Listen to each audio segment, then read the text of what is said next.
Welcome back, all you YouTubers. Thank you so much for joining again.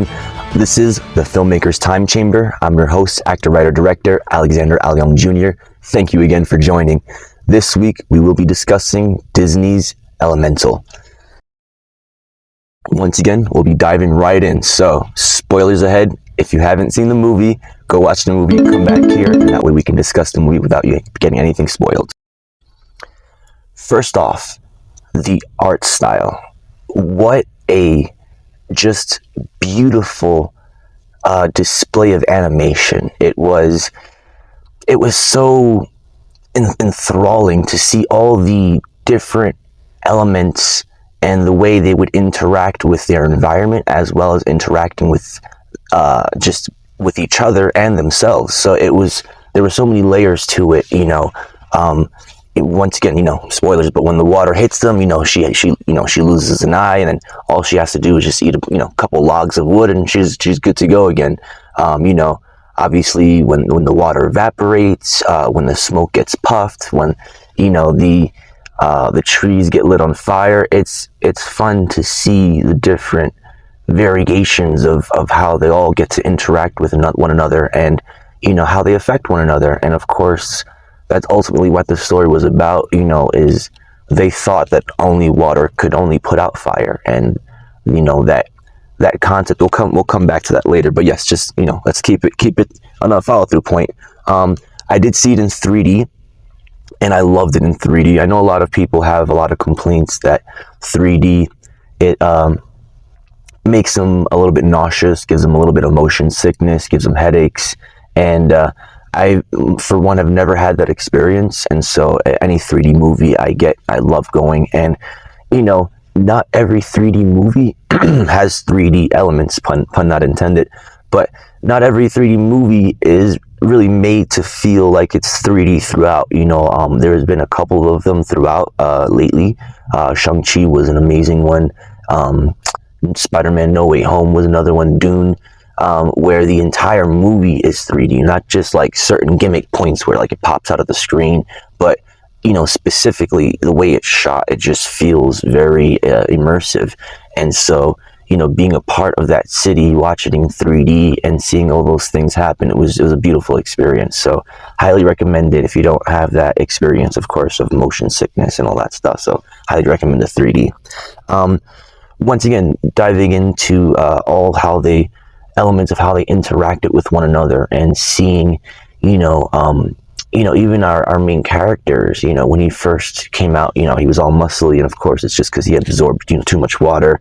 And then of course when his phobia of, his fear of sponges, as a little kid, he touched a sponge, and it's such a funny, creative thing to think about. If you were water, why wouldn't you be afraid of a sponge, So it was a very funny, but real, fear, trauma.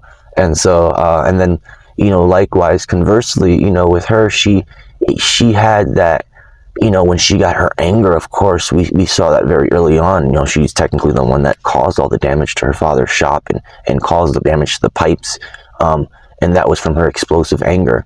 And so that's an easy story to tell. But when she's, immensely sad and depressed, her fire is diminished, and it's a perfect representation of of ourselves. I feel like Avatar: The Last Airbender has dove into this heavily, about the idea of concept of how we all relate to the elements. And it's true, of course, astrology dives into that as well. And it has this concept of, I truly believe we all have all the elements inside of us. We all have fiery rage, and we all have, the ability to go with the flow. We all have, rock hard stubbornness at times, and we all have the ability to be airy as well, carefree. So I truly believe that these shows and movies are teaching us how to balance all these qualities within ourselves. It's not just fun entertainment and art styles. There's more to be said about all this stuff. So once again, I really appreciated how much their emotions affected their reality, because that's us as well.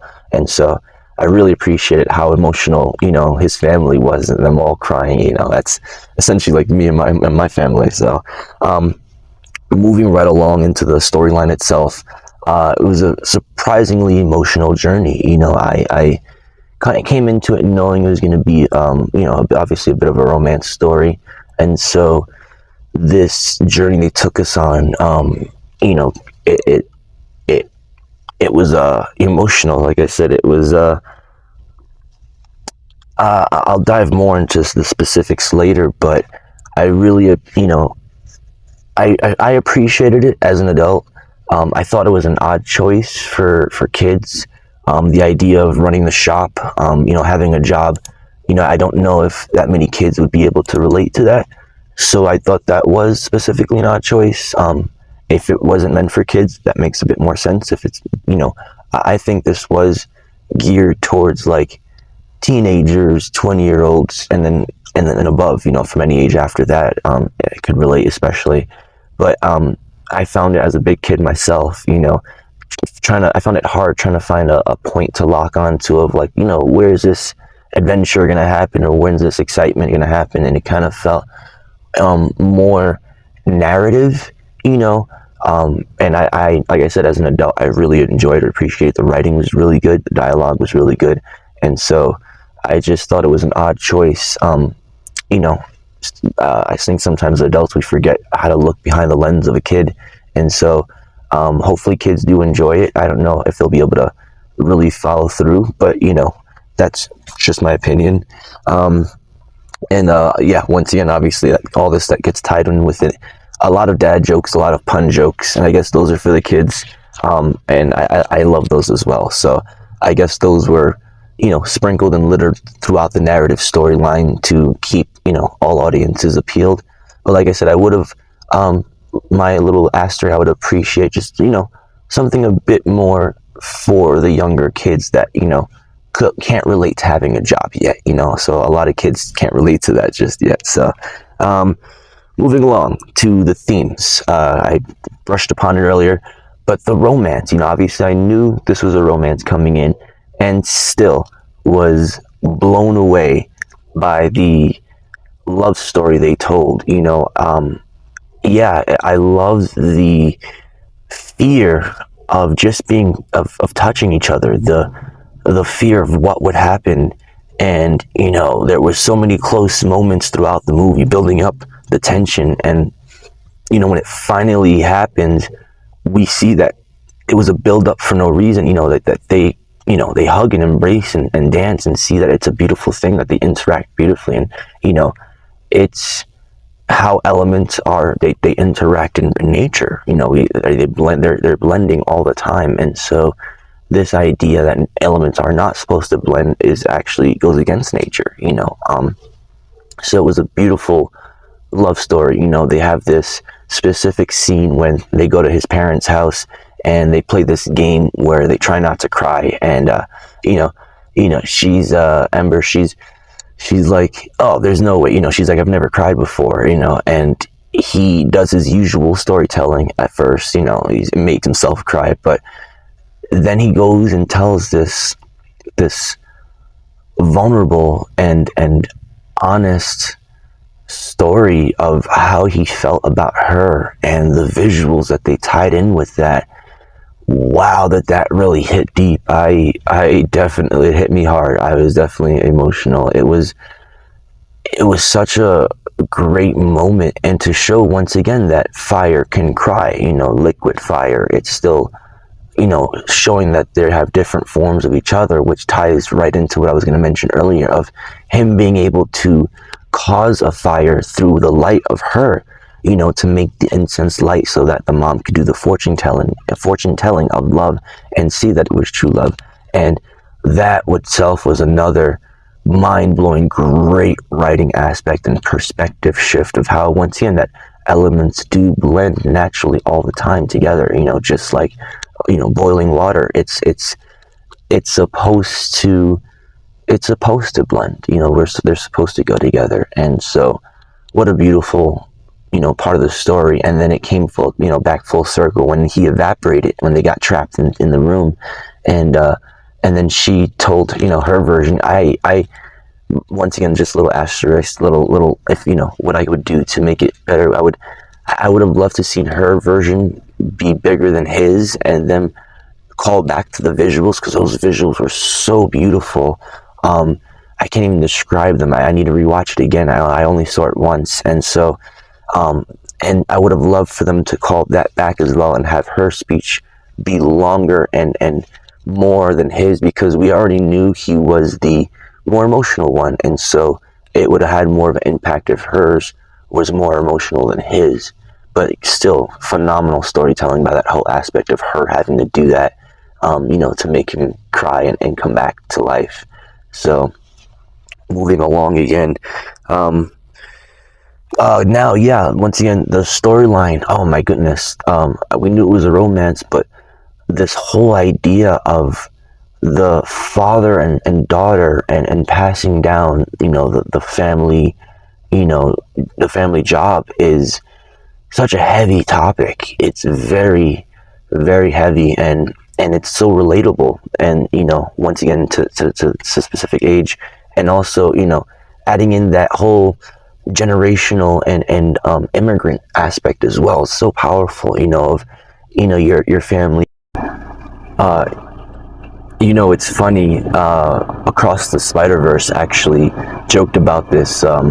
They mentioned Miles's parents were immigrants, and his mom was like, "We're Puerto Rican. We're citizens," and I relate to that as well. But it's still a thing. My parents came from Puerto Rico, and yeah, we're citizens and we're not considered immigrants, but it's still a very different culture and country. Basically, it is a different country. And so coming from that, they left, my grandparents, left that country to come here for a better opportunity. And so, it's hard because they too, diving into more personal things here, but they too took, the solid, jobs. My grandfather went into janitorial slash, garbage cleanup, and my father went into post office, postal work, and it was like a solid jobs, and so it didn't fit for me. And so when I wanted to go for the film industry, the entertainment industry, I was afraid of letting them down because I knew it was risky. But in the end, it has the opposite effect, because and it gets me emotional, but they took those risks and took those those short jobs, so that the next generation, us, Ember, could have those, take risks also and have better opportunities, and and do things that that they weren't able to. And so it's a beautiful story of passing down the torch, pun not intended, and the bow at the end, that her father did to her grandfather and didn't get back, and she did to her father. And of course I knew it was going to happen, and that another moment that broke me down into tears, and a very, very impactful moment there of, once again, I think we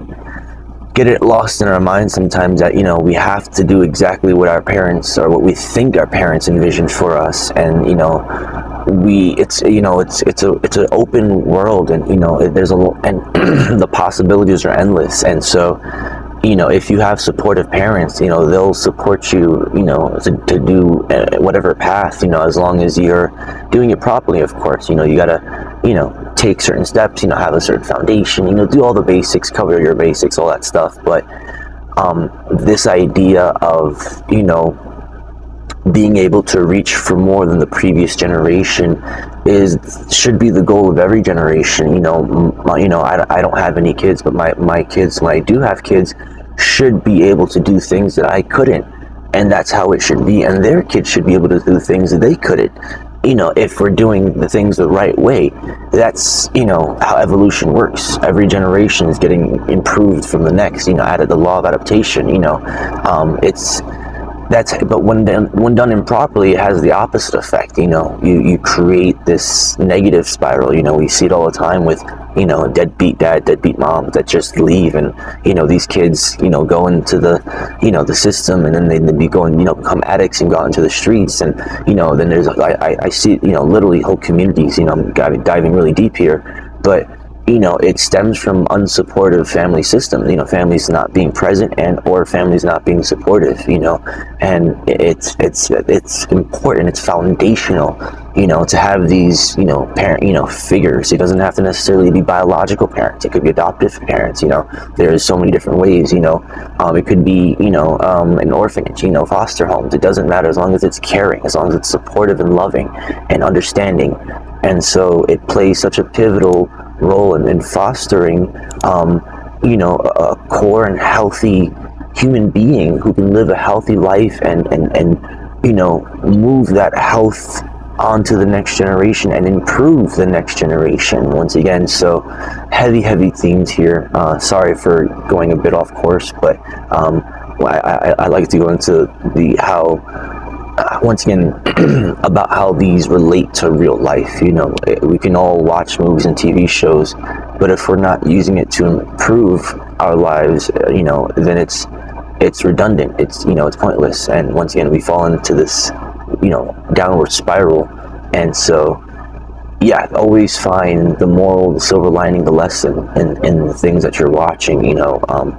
They always say, just like how you have to be careful in what you watch, what you eat, health-wise, you have to, fruits, vegetables, all this stuff, work out healthy. The same goes for information, the kind of music you listen to, the kind of shows you're watching, the kind of, books you're reading, all the information you're digesting, is directly affecting your subconscious. And so when you choose to watch, the positive things, and you choose to learn from the things you watch, you're effectively, not making the mistakes that those characters make. You're learning from that mistake so you don't have to. And that's ultimately what the stories and campfires were back in the day.